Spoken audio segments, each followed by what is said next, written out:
किन्नर चुड़ैल। गोरखपुर नाम का एक गांव हुआ करता था। उस गांव में ज्यादा लोग नहीं रहते थे। उस गांव में एक गर्भवती विधवा औरत रहती थी। उस औरत का नाम कमला था। कमला अपने घर में अकेली रहती थी।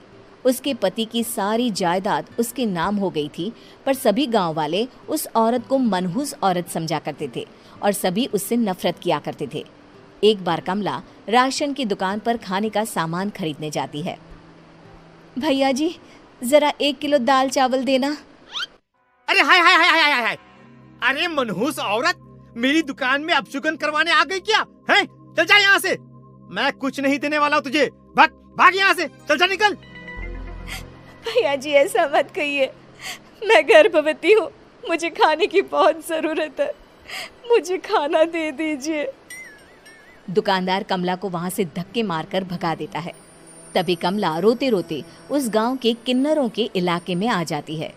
गांव वाले किन्नरों को उसी इलाके में रखा करते थे, क्योंकि वो लोग किन्नरों को पसंद नहीं करते थे और उनके इलाके में रहने से मना करते थे।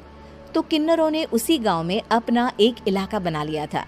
जब किन्नर लोग देखते हैं कि एक गर्भवती महिला रोते रोते उनके इलाके में आ गई है, तो सारे किन्नर कमला के पास जाकर उसका हाल पूछने लगते हैं। क्या हुआ बहन, तुम्हारी गर्भवती अवस्था में इतनी बुरी हालत कैसे है? तुम रो क्यों रही हो? तुम डरो मत, हम तुम्हें कोई नुकसान नहीं पहुंचाएंगे। तुम शांत होकर सब बताओ कि हुआ क्या है। मैं कमला हूँ। मैं गांव के दूसरे इलाके से आई हूँ। 2 महीने पहले ही मेरे पति की मौत हुई है। मुझे गांव के लोग मनहूस मानते हैं, क्योंकि मैं विधवा हूँ और गर्भवती भी। वहाँ के लोग मुझे खाने के लिए कुछ बेचने के लिए भी तैयार नहीं, जिससे मेरा गुजारा नहीं हो रहा था। कोई बात नहीं कमला, हम तुम्हारा ख्याल रखेंगे। किन्नर लोग कमला को एक खाली घर में रहने के लिए जगह दे देते हैं और उसकी देखभाल भी करते हैं। कुछ ही महीने बाद कमला अपने बच्चे को जन्म देती है, पर अफसोस, कमला बच्चे को जन्म देते ही अपनी जान गंवा देती है। जब सब किन्नर बच्चे को देखते हैं तो बहुत खुश हो जाते हैं, क्योंकि वो बच्चा भी किन्नर ही था। कमला ने एक किन्नर बच्चे को जन्म दिया था। अब इस बच्चे की देखभाल कौन करेगा? हम तो इस बच्चे को गांव के दूसरे इलाके में भी नहीं भेज सकते। और तो क्या हुआ, इस बच्चे की माँ नहीं रही तो हम इसे पालेंगे। अब ये हमारे इलाके में रहेगा, हमारे साथ रहेगा। फिर वो किन्नर उस किन्नर बच्चे को गोद ले लेते हैं, उसका नामकरण कराते हैं। उस किन्नर बच्चे का नाम शक्ति रखा जाता है। देखते ही देखते शक्ति बड़ी होने लगती है। उसके रंग रूप बहुत सुंदर थे। वो बहुत सुंदर किन्नर दिखती है। एक दिन शक्ति एक किन्नर से पूछती है, माँ जी सुनिए ना, ये गांव के दूसरे इलाके में भी तो लोग रहते हैं, तो हम वहाँ क्यों नहीं जाते? हम उनसे अलग क्यों रहते हैं? शक्ति, क्योंकि वो लोग हमारे जैसे नहीं, वो लोग हमें पसंद नहीं करते, इसीलिए हम उनसे अलग रहते हैं। क्यों? वो हमें क्यों पसंद नहीं करते? मुझे एक बार उस इलाके में जाना है। मैं एक बार वहाँ जाकर घूम कर आऊँ। शक्ति, खबरदार, जो तू उस इलाके में कभी भी गई तो अपनी जान नहीं गंवाना चाहती तो उस इलाके में कभी कदम भी नहीं रखेगी, समझी? इतना कहकर वो किन्नर वहाँ से चली जाती है। शक्ति उस किन्नर की बात सुनकर बहुत रोती है। माँ जी, ऐसा कैसे कह सकती हैं? उन्होंने इतनी सी बात के लिए मुझे इतना डांटा। अब तो मैं उस इलाके में ज़रूर जाऊंगी। फिर एक दिन शक्ति गांव के दूसरे इलाके में चुपके से जाती है। ये लोग तो हमारे जैसे ही इंसान हैं, तो ये हमसे नफरत क्यों करते हैं? जब शक्ति उस इलाके में पहुंचती है तो गांव के सारे आदमी उसके रूप से मोहित हो जाते हैं। वो लोग ये अंदाज़ा नहीं लगा पाते कि वो किन्नर है। शक्ति की सुंदरता देखकर सारे गांव वाले उसकी तारीफ करने लगते हैं। तभी गांव का चक्कर लगाने गांव के जमींदार का बेटा हर्ष वहां पहुंचता है। हर्ष भी दिखने में बहुत सुंदर होता है। जब हर्ष ने शक्ति को देखा तो वो भी उससे मोहित हो गया, और जब शक्ति की नज़र हर्ष पर पड़ी तो वो हर्ष को देखकर मोहित हो गई। आपको पहले कभी इस गांव में देखा नहीं। इस गांव में आप नए हैं क्या? जी नहीं, वो मैं बस।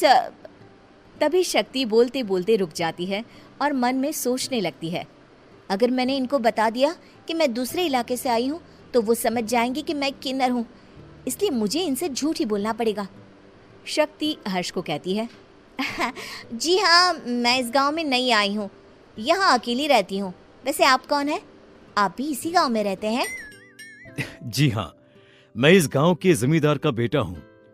आपको किसी भी चीज की जरूरत पड़े तो आप मुझे बता देना, मुझे अच्छा लगेगा। ऐसे ही शक्ति और हर्ष एक दूसरे से रोज मिलने लगते। वो दोनों अपने प्यार का इजहार करने एक दूसरे से मिलने जाते हैं। तभी शक्ति का पीछा करते करते एक किन्नर वहां आ जाती है। शक्ति, शक्ति, मैं तुमसे बहुत प्यार करता हूँ। मैं तुमसे शादी करना चाहता हूँ। क्या तुम मुझसे शादी करोगी? हाँ हर्ष, मैं तुमसे शादी करूँगी, पर मैं तुमको अपने बारे में एक सच्चाई बताना चाहती हूँ जो मैंने तुमसे छुपा कर रखी है। तभी उनके बीच में ही वो किन्नर आ जाती है। शक्ति, तेरी हिम्मत कैसे हुई ऐसा करने की? वो किन्नर शक्ति को खींचकर गांव के जमींदार के पास ले जाती है। हर्ष भी वहां शक्ति को बचाने के लिए पहुंच जाता है। जमींदार शक्ति और हर्ष के प्यार के बारे में सुनकर गुस्से में आ जाता है और शक्ति को गांव के बाहर निकालने की सजा देता है। शक्ति ये बात सहन नहीं कर पाती और कुएं में कूदकर अपनी जान दे देती है। जमींदार हर्ष की शादी गांव की एक लड़की से करवा देता है, पर हर्ष इस शादी से खुश नहीं होता। शक्ति अपना बदला लेने के लिए मरने के बाद किन्नर चुड़ैल बन जाती है। अब मैं इन गाँव वालों को नहीं छोड़ूंगी, अब इनसे मैं अपने प्यार का बदला लूंगी। किन्नर चुड़ैल गांव वालों को परेशान करना शुरू कर देती है। एक बार वो रात को गांव के खेतों में पहुंच जाती है और वहां आग लगा देती है। सारी फसल जल के राख हो जाती है। जब एक आदमी रात को उठकर देखता है कि खेत में आग लग गई है तो वो वहां पहुंच जाता है। वो देखता है कि खेतों के बीचों बीच एक किन्नर चुड़ैल खड़ी है और वहां खड़े होकर ताली बजा रही है। गांव वाला किन्नर चुड़ैल को देखकर बेहोश हो जाता है। जब सुबह उस आदमी को होश आता है तो वो सीधा जमींदार के पास जाता है। अरे जमींदार साहब, अरे वो किन्नर चुड़ैल ने मेरी सारी फसल जला दी। अब मैं क्या करूंगा? क्या होगा मेरा? जमींदार चुड़ैल किन्नर का नाम सुनते ही सब कुछ समझ जाता है। अब वो बहुत डर जाता है। उसी रात को जब जमींदार डर के मारे अपने कमरे में सो नहीं पाता, तभी वहां अचानक से किन्नर चुड़ैल आ जाती है। किन्नर चुड़ैल जोर जोर से जमींदार के आगे खड़ी होकर हंसने लगती है और ताली बजाने लगती है। जमींदार उस डरावनी किन्नर चुड़ैल को देखकर बहुत डर जाता है। तूने मेरे साथ बहुत बुरा किया, अब मैं तुझे जान से मार दूंगी। नहीं नहीं नहीं नहीं नहीं, मुझे माफ कर दो, मुझे मत मारो। मैं कभी ऐसा दोबारा नहीं करूंगा। अब तुम जो बोलोगी वही मैं करूंगा। ठीक है, मैं चाहती हूँ कि किन्नर इलाका गांव के इलाके से जुड़े और गांव का कोई भी आदमी किन्नर समाज से द्वेष ना करे, उससे नफरत ना करे, नहीं तो मैं सारे गांव को मार दूंगी। और तुम गांव में एक नया कानून बनाओ कि अगर किसी ने भी किन्नर समाज को हानि पहुंचाने की कोशिश भी करी या इनसे भेदभाव करने की भी कोशिश करी तो उनको कड़ी से कड़ी सजा मिलेगी। हाँ हाँ हाँ हाँ, मैं ऐसा ही करूंगा। तुम जो बोलोगी वो मैं करूंगा, पर मुझे जाने दो प्लीज। तब वो किन्नर चुड़ैल वहां से चली जाती है। गांव का जमींदार किन्नर चुड़ैल का कहा मानते हुए दोनों इलाकों को एक कर देता है और नया कानून भी लागू कर देता है। तब से वहां किन्नर समाज और बाकी गांव वाले शांतिपूर्वक रहने लगते हैं।